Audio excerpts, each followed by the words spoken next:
Bonjour et bienvenue sur le floor de Wall Street où nous avons le plaisir de recevoir Grégory Volokin, le président de Mastercard à New York. Grégory, bonjour. Bonjour, Merci d'être avec nous. merci. Alors, nous allons aborder le cas de la zone euro avec les élections législatives grecques, bien sûr, le soulagement. Quelles sont les mesures qui risquent d'être prises dans les prochaines semaines en Grèce et en zone euro par rapport à la Grèce? La première chose, c'est a-t-on vraiment eu un soulagement devant ces résultats? Parce qu'en fait, les résultats la semaine dernière, des résultats plutôt pro-européens, si on peut dire, avaient été largement anticipés par les marchés. Donc aujourd'hui, la question qui est revenue à l'ordre du jour, c'est comment est-ce que la Grèce va pouvoir payer ses factures, comment va-t-elle réformer son économie, et ces élections n'ont absolument pas apporté évidemment de réponse. Et pourquoi alors est-ce que l'inquiétude est revenue en Espagne? Mais c'est un peu pour la même raison. Les taux ont commencé à grimper d'une façon dramatique en Espagne, puisqu'on est passé au-dessus des 7%.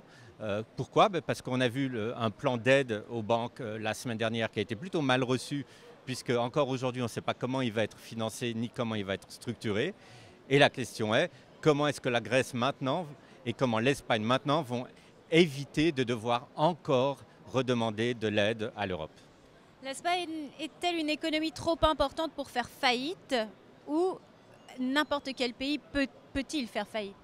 Non, je ne pense pas qu'il faut se mettre dans la tête que l'Espagne va faire faillite, parce que si l'Espagne fait faillite, tous les autres pays vont faire faillite. Donc la question maintenant, c'est comment est-ce que l'Europe peut se restructurer, que ce soit fiscalement, que ce soit au niveau des institutions, pour permettre à un pays comme l'Espagne, qui est quand même la quatrième plus grosse économie européenne, non seulement de survivre, mais de croître et d'apporter sa contribution normale à l'Europe. Alors justement, en fin de semaine, il va y avoir l'Eurogroupe et la réunion des ministres des Finances. Il y a de la tension au sein du couple franco-allemand. Qui a raison? Faut-il plus d'austérité ou faut-il plus de croissance? Faut-il juste un équilibre entre les deux? Comment va se passer, à votre avis, cet Eurogroupe en fin de semaine?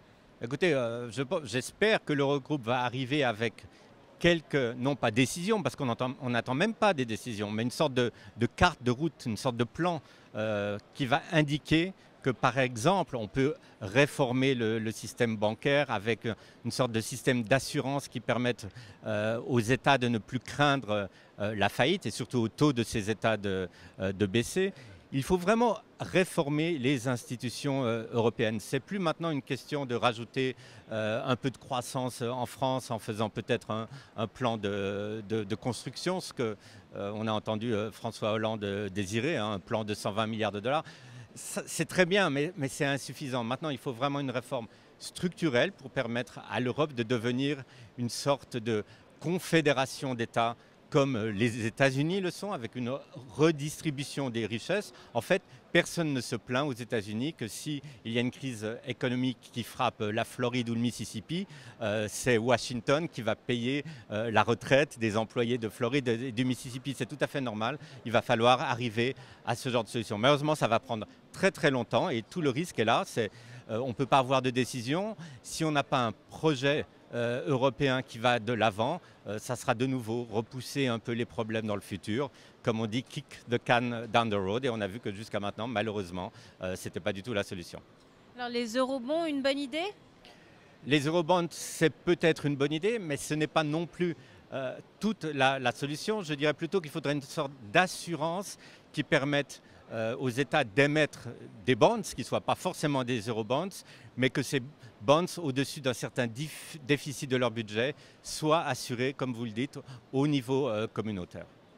Eh bien Grégory, merci d'avoir répondu à nos questions. Je rappelle aux spectateurs que Grégory Volokin est le président de Mastercard à New York.